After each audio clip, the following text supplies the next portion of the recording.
The London Top Show is sponsored by खाता book. Business हुआ easy. खाता book app आपका ऐसा खाता है जो हर वक्त आपके साथ रहे, आपकी पॉकेट में ही। अब आप मुझे इस महीने का हिसाब SMS या WhatsApp से ही भेज सकते हैं। अरे ये तो बहुत अच्छा हुआ। खाता बुक के साथ भेजें हर महीने का हिसाब SMS या WhatsApp से। खाता हुआ खाता बुक।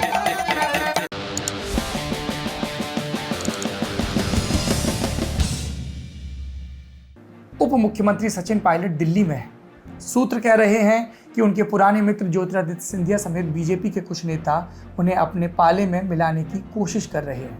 हालांकि एक दावा यह भी आ रहा है कि बीजेपी अभी वेट एंड वॉच की मुद्रा में है, और उसकी वजह है क्योंकि MP में जैसे सिंधिया के साथ ऑपरेशन किया गया जिसमें धर्मेंद्र प्रधान समेत कई नेता सक्रिय थे, वैसी संभावना राजस्थान में नहीं दिख रही।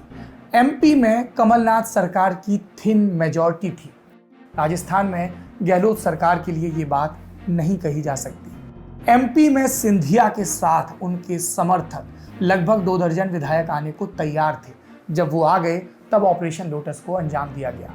राजस्थान में ये बात नहीं कही जा सकती। MP में बीजेपी का घर संगठित था और शिवराज सिंह चौहान का चेहरा भी था।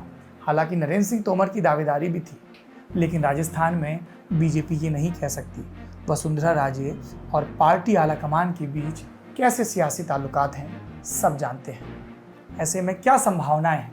फिलहाल तो सचिन पायलट के समर्थक विधायक मानेसर में रुके हैं। सिलसिला चल रहा है और बात हो रही है पुरानी बातों की। इस बगावत का अंजाम क्या होगा? अंजाम समझने के लिए शुरुआत पर जाना होगा। तारीख थी 11 दिसंबर 2018।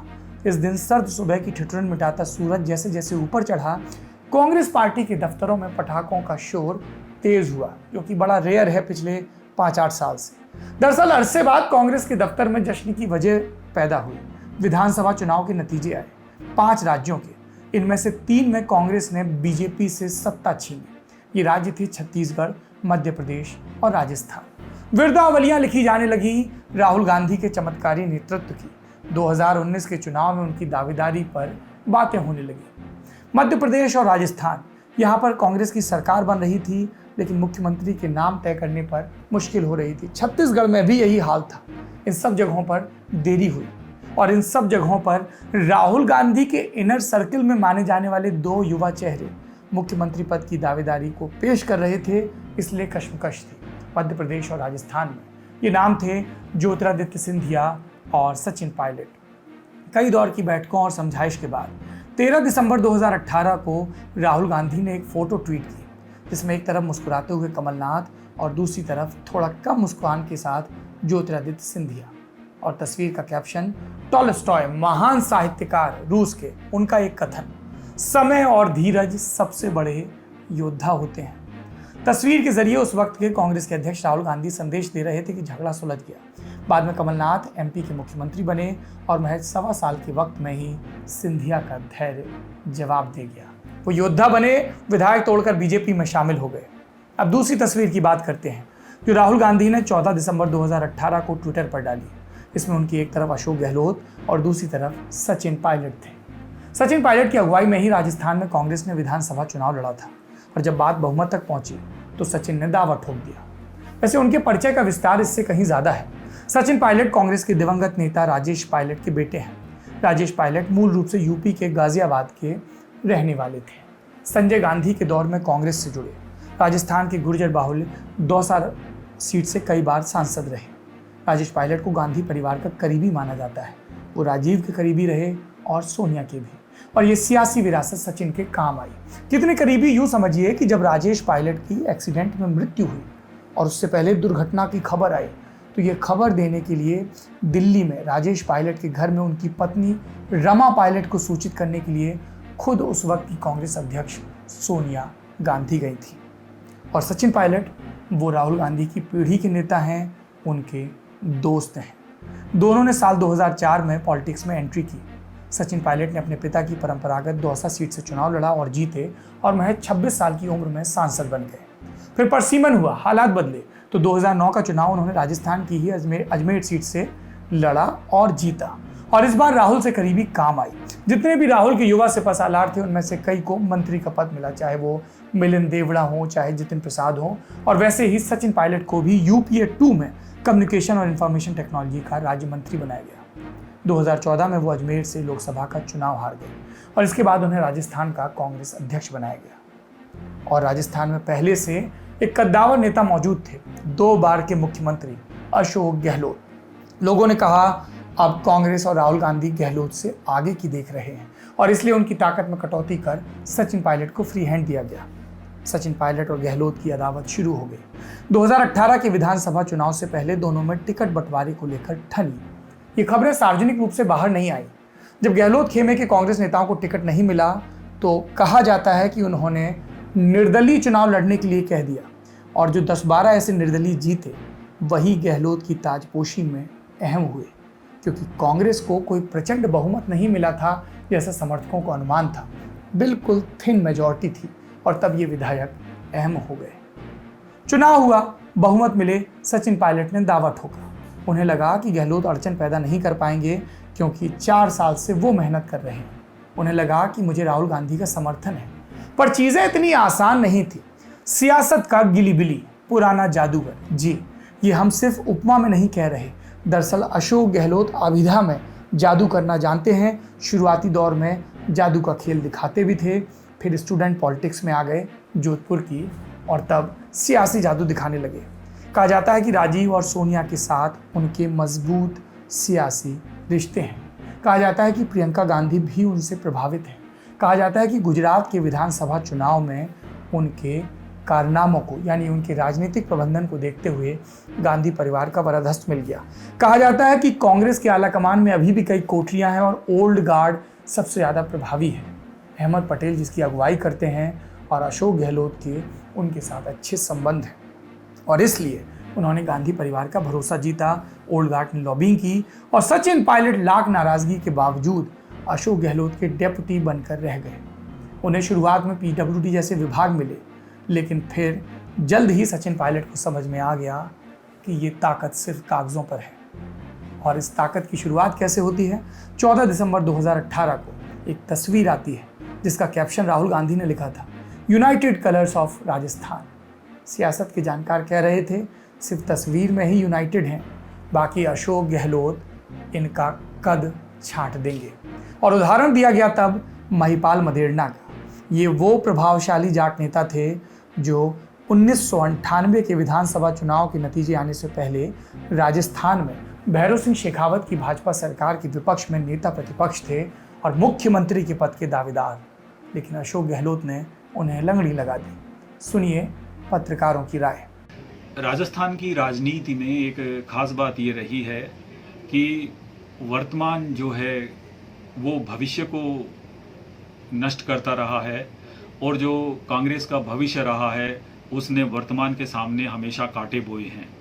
तो यह परिस्थिति अशोक गहलोत के तीसरे मुख्यमंत्री काल में भी एकदम सामने आ गई है और उनके बारे में जो ये कहा जाता है कि वे अपने प्रतिद्वंद्वियों को बहुत सलीके से निपटाते हैं, इसमें कोई शक नहीं है। इसीलिए उन्हें राजस्थान की राजनीति का जादूगर भी कहा जाता है।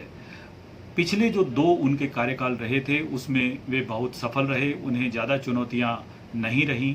लेकिन यह तीसरा जो उनका कार्यकाल है इसमें सचिन पायलट ने उन्हें बहुत अभूतपूर्व और असाधारण चुनौतियां दी हैं। उन्हें राजनीतिक निर्णय करने देने में भी बड़ी परेशानियां आती हैं। तो ये जो परिस्थिति रही है, इस परिस्थिति में साफ तौर पर देखा जा सकता है कि भले अशोक गहलोत ने जोधपुर में अपने पुत्र वैभव गहलोत को खड़ा करके जिताने की कोशिश की हो या दूसरे निर्णय हों, उसमें कई बार ऐसी असफलताएं विफलताएं अशोक गहलोत के सामने रही हैं। वे मुख्यमंत्री बनने में ज़रूर सफल हो गए हैं, लेकिन अब ऐसा नहीं लगता कि वे सचिन पायलट के बहुत सक्रिय सहयोग के बिना या उन्हें नाराज़ करके अपनी सरकार चला सकते हैं। यह परिस्थिति जो पिछले 2-3 दिन में यहाँ पैदा हुई है उससे साफ तौर पर लगता है कि कांग्रेस जो है वो कांग्रेस का जो नेतृत्व है उसने अपनी राजस्थान से अपनी आंखें मूंद रखी हैं और वो खुली आंख से कुछ नहीं देख रहा है। हालात ऐसे हो गए हैं कि राजस्थान की सरकार जो है वो एक बड़े गहरे संकट में फंस गई है, और ये संकट जो है वो सिर्फ बातों से निकलने वाला नहीं है। इस संकट को तभी निकाला जा सकता है जब केंद्रीय नेतृत्व जो है कोई निर्णायक कदम ले और दोनों ध्रुवों को कोई एक निर्णायक निर्देश दे। इसके बिना यह संभव नहीं है। तो जो डर मदेरणा को था वही सचिन पायलट को। सरकार बनने के बाद पायलट और गहलोत कई बार मंचों पर साथ आए, पर अनबन हमेशा रही, टीका टिप्पणी हमेशा रही। पायलट के पास मंत्रालय रहे, मर्जी नहीं रही, और इसलिए वो जब तब बगावती तेवर दिखाते रहे। कोटा के अस्पताल में बच्चों की मौत का मामला हो या कोई और मामला, पायलट सरकार को घेरने की कोशिश करते रहे और गहलोत पायलट की शिकायतें दिल्ली तक पहुंचाते रहे। फिर आया जून 2020, लेकिन इससे पहले मार्च आया था, जिस महीने में सचिन पायलट के मित्र ज्योतिरादित्य सिंधिया धैर्य तज कर बीजेपी में जा चुके थे। जून में राजस्थान में 3 राज्यसभा सीटों का चुनाव था। सचिन पायलट को लगा कि अब मेरा दबाव काम आएगा, मैं सिंधिया ना बन जाऊं, इसलिए मेरी सुनी जाएगी, जैसे गुजरात में सुनी गई दूसरे नेताओं की बगावती तेवर दिखाने पर राज्यसभा सीट के एलोकेशन में। लेकिन अशोक गहलोत ने अपने पत्ते यहां भी संभल कर फेंके। 2 चुनाव ऐसे थे 2 सीटों के जिसमें कांग्रेस आसानी से जीत सकती थी। अशोक गहलोत ने एक आला कमान का कैंडिडेट ले लिया, केसी वेणुगोपाल, और एक अपना कैंडिडेट दे दिया। उन्हें डर था कि पायलट खेमा शायद यहाँ पर दगाबाजी करे, इसलिए 19 जून के चुनाव से पहले 11 जून को ही उन्होंने विधायकों की बाड़ेबंदी कर दी। इस चुनाव में सब कुछ मुख्यमंत्री के मुताबिक रहा, लेकिन अंदर खाने पायलट पर निशाना साधा जाने लगा। ये झगड़ा जुलाई आते आते गुप्त रहने की सीमाएं लांघ गया। तब भी बात हुई थी ऑडियो के वायरल होने की, तब भी बात हुई थी समर्थकों की बातचीत की, तब भी बात हुई थी पायलट समर्थक मंत्री के कुछ कहने की। क्या कहने की?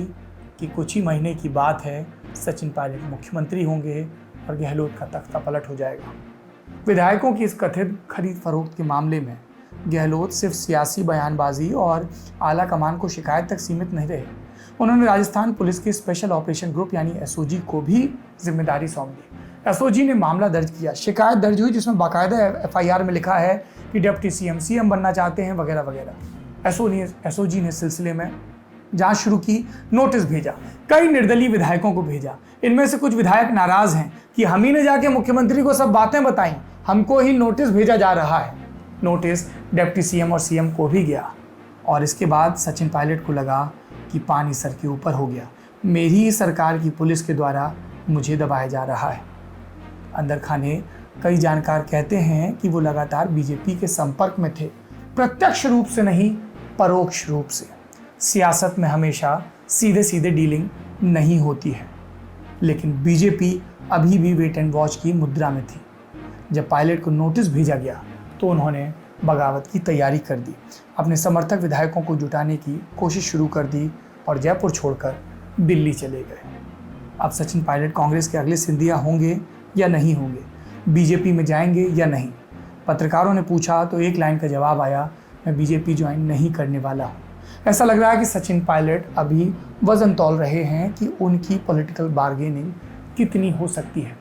क्या कांग्रेस आला कमान फिर से मध्यस्थता करेगा? क्या कांग्रेस आला कमान जैसी कोई चीज़ बची भी है? क्योंकि जब सचिन पायलट की बगावत की खबरें बीते दिन आईं तो कांग्रेस के तमाम नेता ट्विटर पर अपनी बेबसी जाहिर कर रहे थे। कपिल सिब्बल, वीरप्पा मोइली, शशि थरूर जैसे नेता। पर सियासत सिर्फ ट्विटर के सहारे नहीं चलती, चलती होती तो यूनाइटेड कलर्स इतने बिखरे नज़र नहीं आते। कांग्रेस की यही समस्या है, पता ही नहीं चलता कि संगठन कौन चला रहा है। एक कार्यकारी अध्यक्ष हैं, एक इस्तीफा दे चुके अध्यक्ष हैं जिनको वापस लाने की तैयारियां हो रही हैं और जो मान नहीं रहे। तो कई लोग हैं, किसी के पास भी फुल टाइम पॉलिटिक्स का समय नहीं, और उनके सामने एक मैमथ मशीनरी है चुनाव की, जिसका नाम भारतीय जनता पार्टी है, जो साम दाम दंड भेद सत्ता का जो चरित्र है उसके मुताबिक किसी भी तरह से सत्ता में आना चाहती है। और ये बात सिर्फ बीजेपी या कांग्रेस की नहीं है, हर राजनीतिक दल का यही हाल है। सत्ता सबसे बड़ा सत्य है, अशोक गहलोत का भी, सचिन पायलट का भी, कांग्रेस का भी और भाजपा का भी। और ये सत्य बघारा जाता है, शपथ ली जाती है इसकी हमारे और आपकी इच्छाओं के नाम पर।